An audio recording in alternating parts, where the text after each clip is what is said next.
vou entrar um pouquinho antes para fazer a chamada pessoal.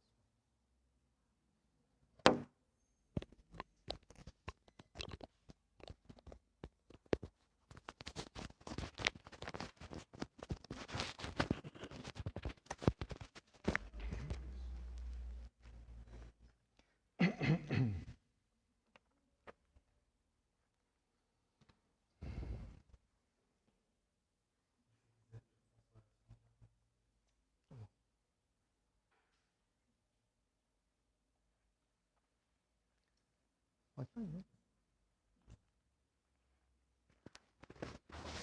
Boa noite, pessoal. Vamos serenar as nossas mentes, nossos pensamentos, deixar as preocupações do mundo físico, do cotidiano, das disputas, das lutas diárias, lá do lado de fora e trazer para o nosso íntimo toda essa energia que faz parte dessa casa tão abençoada. Vamos pedir ao patrono, o benfeitor, Senhor Dr. Bezerra de Menezes, que ilumine nossos trabalhos da noite e cada um possa sair com o ensinamento do Evangelho do Cristo. Que assim seja, graças a Deus.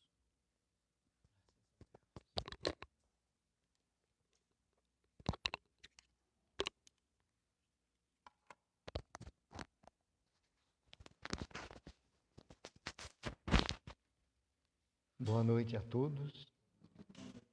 Que a paz de nosso Senhor Jesus Cristo nos envolva os corações, os pensamentos, confiantes que estamos na espiritualidade amiga, os mentores, os espíritos que nos acompanham nas lições que a doutrina espírita nos oferece, nesse ambiente de paz e de luz. Com muita alegria, com muita esperança e confiança, nós aqui nos reunimos em mais um tema importantíssimo para as nossas reflexões. Apesar de ser um tema não muito estudado, não muito comentado no meio espírita, mas não deixa de ser importante nós refletirmos, né? É o batismo, lição 158, do livro Caminho, Verdade e Vida. Nós, às vezes, nos perguntamos, por que na doutrina espírita não se realiza o batismo? A maioria das religiões tem essa prática. Por que na doutrina não se realiza, não tem esse culto do batismo, essa prática que é quase que um dogma, né? Mas outras perguntas nos surgem. Outras perguntas sempre surgem quando nós começamos a questionar. Jesus batizava? Jesus, que é o nosso orientador, o nosso modelo e guia, ele batizava? Ele ensinou os apóstolos, os seus discípulos, essa prática do batismo? No entanto, nós vemos nas passagens evangélicas, nas tradições das religiões, o batismo, e o próprio Jesus foi batizado.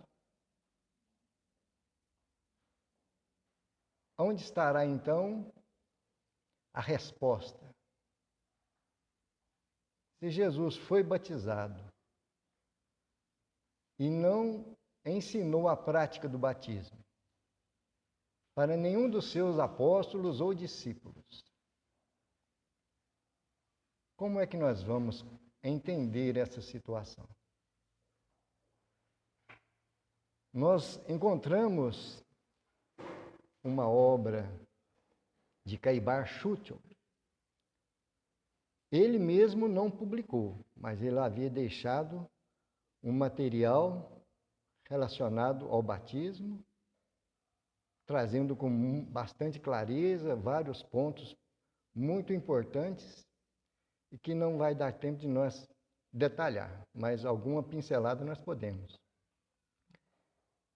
E após o desencarne de Caibar, foi publicado porque o grupo que encontrou esses arquivos achou importante publicar. Selecionou, organizou e está publicado. Encontramos na internet em algumas editoras. O Batismo por Caibar Schutel. Então ele nos diz que a prática do batismo é um costume exterior, uma prática que está relacionada com as formas da pessoa exteriorizar o seu desejo de renovação. É só uma prática externa. E que essa prática parece ter vindo da antiga Grécia. Era uma seita que adorava a deusa Cotito, a deusa da torpeza, e os sacerdotes, seguidores dessa seita, eles se banhavam antes das cerimônias. Se banhavam e se perfumavam para realizar as cerimônias a essa deusa Cotito. E as religiões que estavam ligadas a esse costume foram adotando essa prática exterior. Sempre usava essa prática de ser os sacerdotes, se banhar para depois trazer a cerimônia, os costumes tradicionais. Mas o que nos chama mais atenção é porque no povo hebreu não existia batismo. O povo hebreu era muito ligado com as leis de Moisés, o Decálogo, né? Aquelas tradições que Moisés ensinou e leis que estavam legisladas para educar o povo ainda ignorante.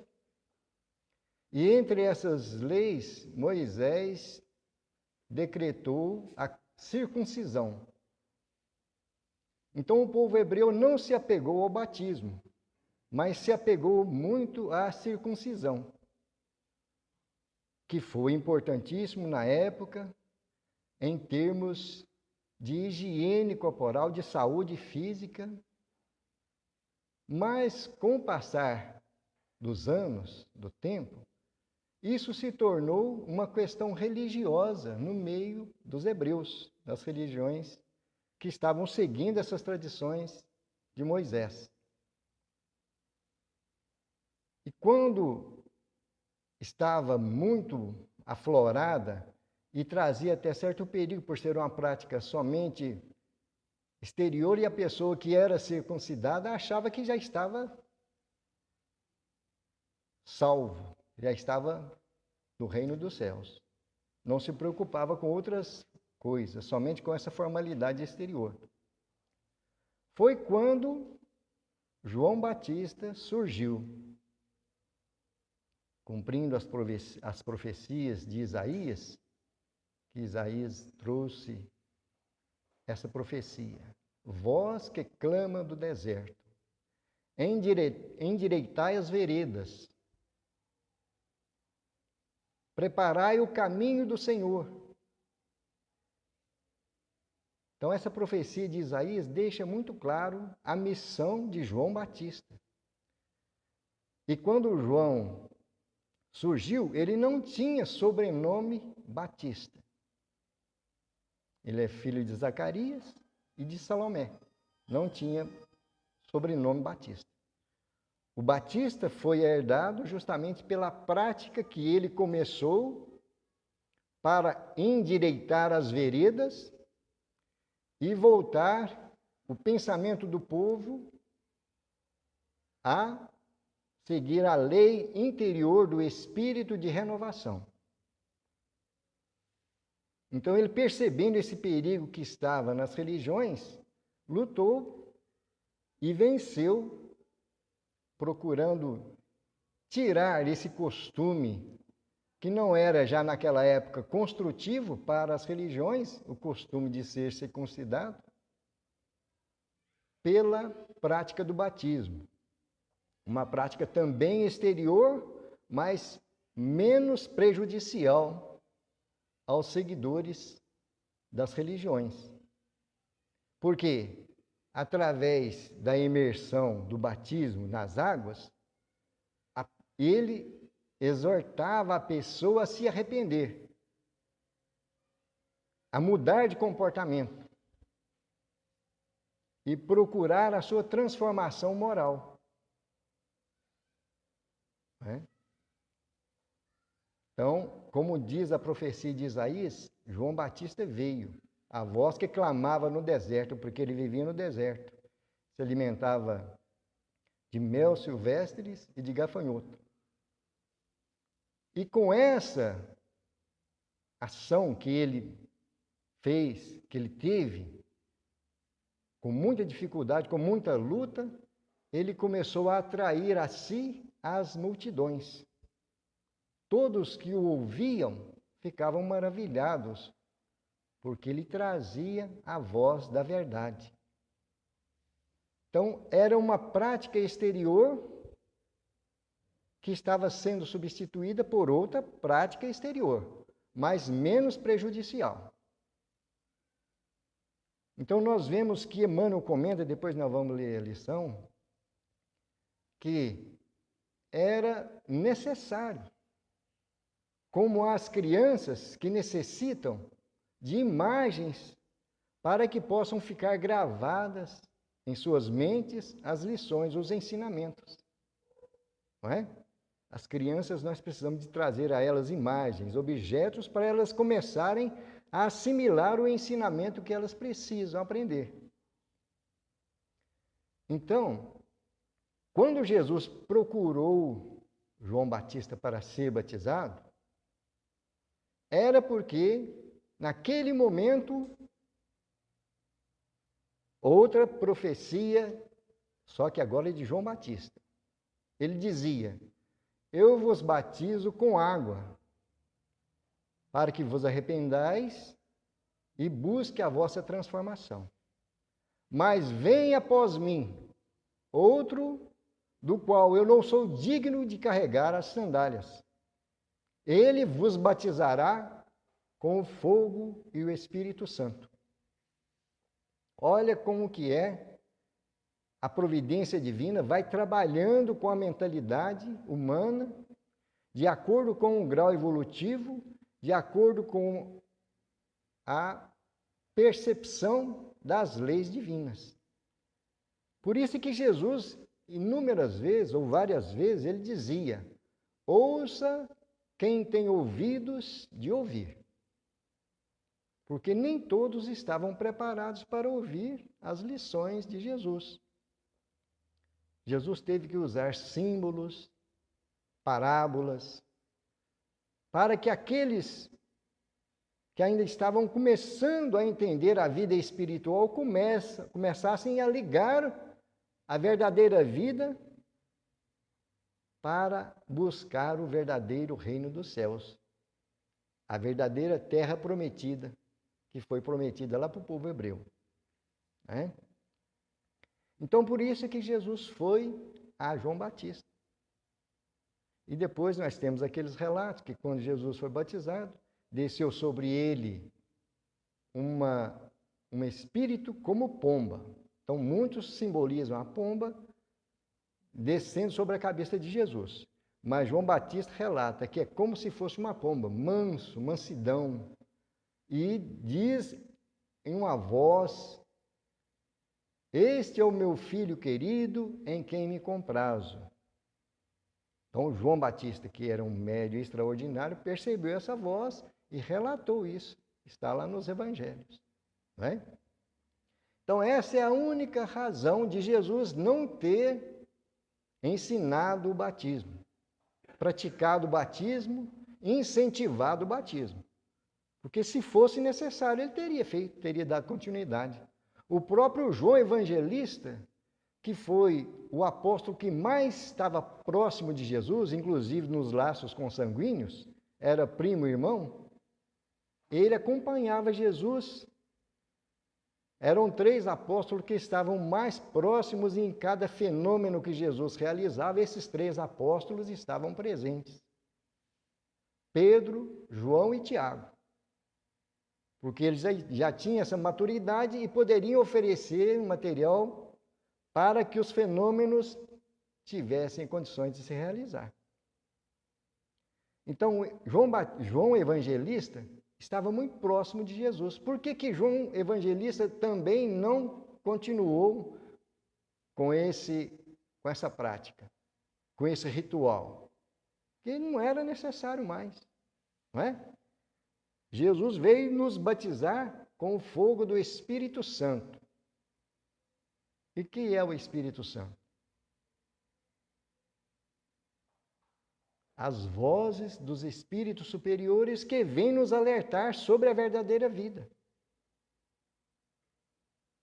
Jesus ensinava aos apóstolos, aos discípulos, a ir e espalhar a boa nova, pregar a boa nova. O que é a boa nova? O Evangelho. As lições que são palavras de vida eterna. É o que nós precisamos hoje, é o que a humanidade sempre necessitou. Então, por isso mesmo é que não houve essa tradição no meio do cristianismo puro da época de Jesus e os seguidores de Jesus. Depois é que teve as religiões adotando como essa forma exterior. E os detalhes, quem tiver interesse pode buscar lá nesse livro de Caibar Schutel, que fala bem sobre essas práticas exteriores, por que as religiões adotaram isso aí, e nós não precisamos de entrar nesses detalhes, né? Agora nós vamos para a lição de Emmanuel, a lição 158 do livro Caminho, Verdade e Vida, Batismo.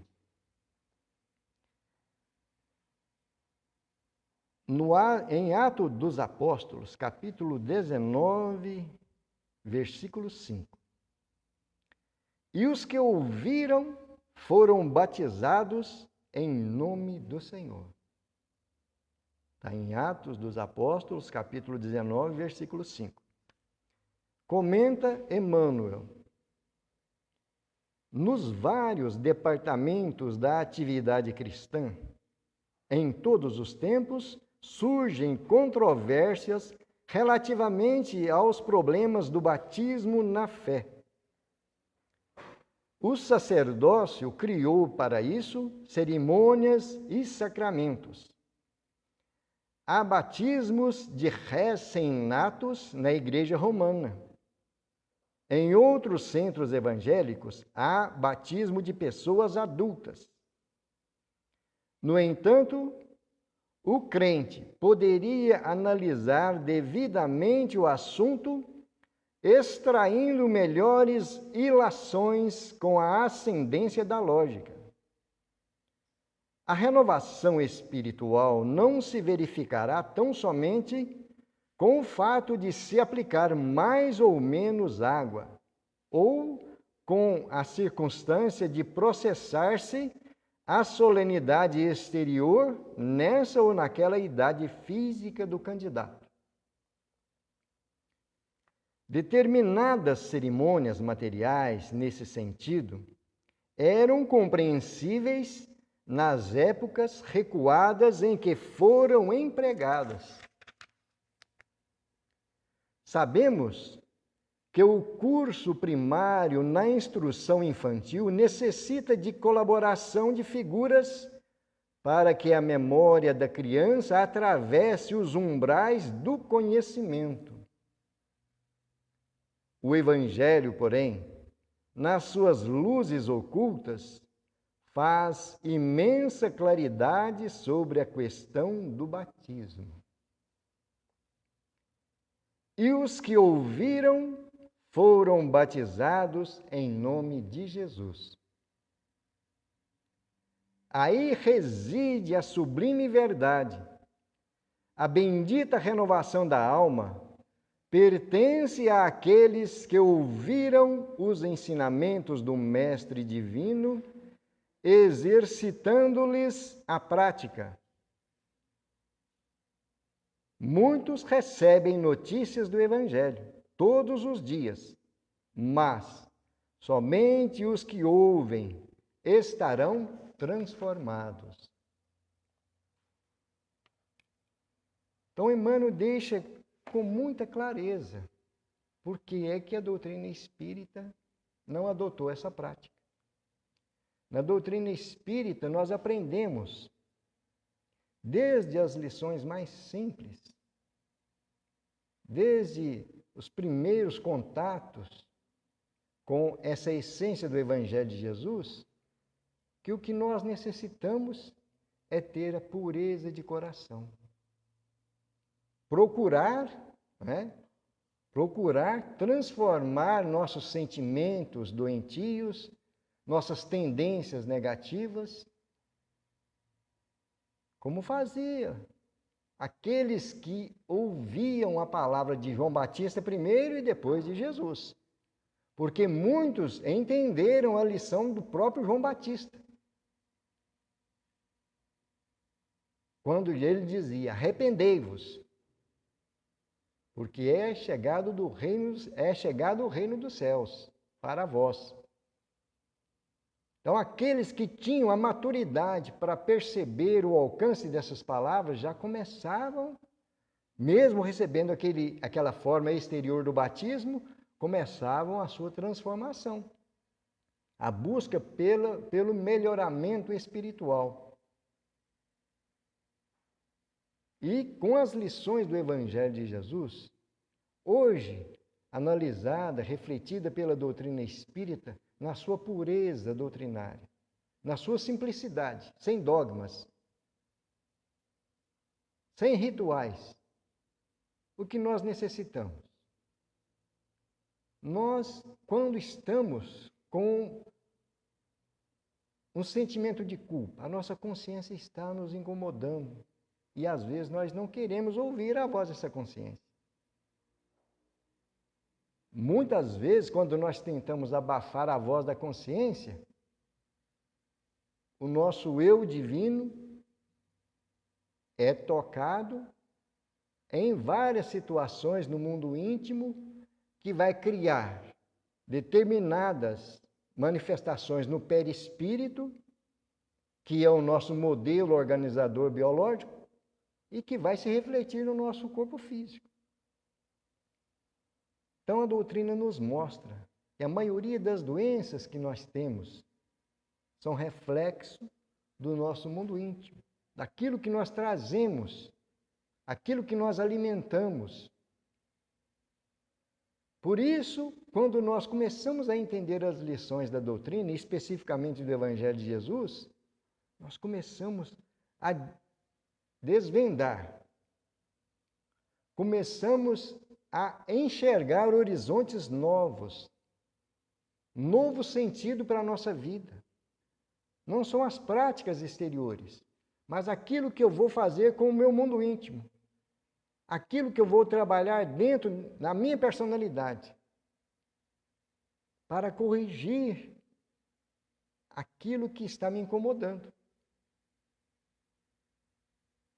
Porque essa consciência é a voz de Deus. Todos nós trazemos essa voz dentro de nós, de acordo com o nosso conhecimento. Esse despertar espiritual, esse amadurecimento espiritual, cada um tem o seu tempo. E a consciência vai mostrando. Se nós temos ouvidos de ouvir, essa consciência que é a voz de Deus vai nos mostrando. Ó, você aprendeu aquilo no Evangelho de Jesus. Qual foi o exemplo que Jesus nos deu? Aí nós lembramos daquela questão lá do Livro dos Espíritos, 625. Allan Kardec pergunta aos espíritos: qual é o modelo que Deus deixou para a humanidade buscar a sua perfeição, o seu crescimento espiritual? E a resposta foi: vede Jesus. Então, quando nós começamos a entender esses ensinamentos, nós vamos trabalhando. O que Jesus faria? Como que Jesus ia analisar essa ofensa que eu estou recebendo? Esse prejuízo que eu estou tendo, seja material, seja qual for o tipo de prejuízo. Como que Jesus iria tratar dessa situação? A referência que nós temos. E a nossa consciência vai nos falar. Quando nós conseguimos silenciar o nosso orgulho, que é a nossa personalidade antiga, que é uma parte, uma manifestação da nossa personalidade antiga, o nosso orgulho, o nosso egoísmo. Nós começamos então a silenciar essa voz, esse monstro, e começamos a ouvir a voz de Jesus. Vinde a mim, todos vós que sofreis.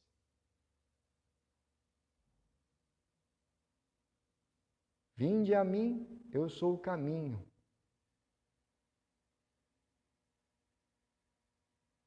Não se turbe vosso coração, estarei convosco até o fim. Então, essa voz do Cristo sempre esteve nos convidando, nos mostrando o caminho. Mas, em cada momento da nossa história evolutiva, nós temos uma percepção da verdade. Uma percepção dessa voz e da nossa consciência.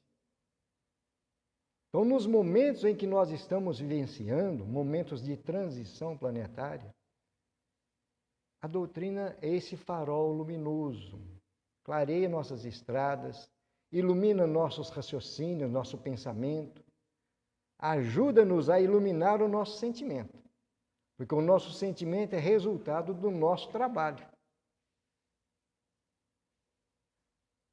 O nosso objetivo na reencarnação é buscar esse aperfeiçoamento, esse crescimento espiritual. E é através dessa prática, através dessa busca pela nossa transformação, estaremos sendo batizados com o Espírito Santo. A voz do Cristo em nós. Da mesma forma em que os apóstolos receberam o fogo do Espírito Santo em suas cabeças lá no Pentecostes. Naquele momento em que eles precisavam de se manifestar em várias línguas para ensinar o caminho da Boa Nova, o caminho de Deus, a vários que estavam ali presentes, de todas as etnias e de todas as línguas. É o momento do Pentecostes. O momento do batismo com o Espírito, com o fogo do Espírito Santo. Então fica as reflexões para nós da noite, uma lição que, volto a dizer, não é muito estudada no meio espírita, mas não deixa de ser importante. Sempre que possível, vamos buscar mais informações a respeito, tem detalhes que é importante entender. Porque nós não podemos, por exemplo, estamos na casa espírita, estamos aprendendo as lições da doutrina espírita. Mas nossos familiares gostam da igreja católica, do presbiteriana, evangélica, e eles confiam no batismo. Nós vamos bater de frente com eles? Absolutamente. Não é? Então temos que entender, procurar ter diálogo, aceitação. Se por acaso eles nos perguntarem, nós temos como passar alguma informação. Mas não obrigar eles a pensar como nós. Respeitar. Né? Como é as tradições do cristianismo. Gente, que possamos aproveitar bem essas reflexões de Emmanuel, das passagens evangélicas, para buscar a nossa transformação moral, o nosso crescimento espiritual. Muita paz, que Jesus nos abençoe a todos.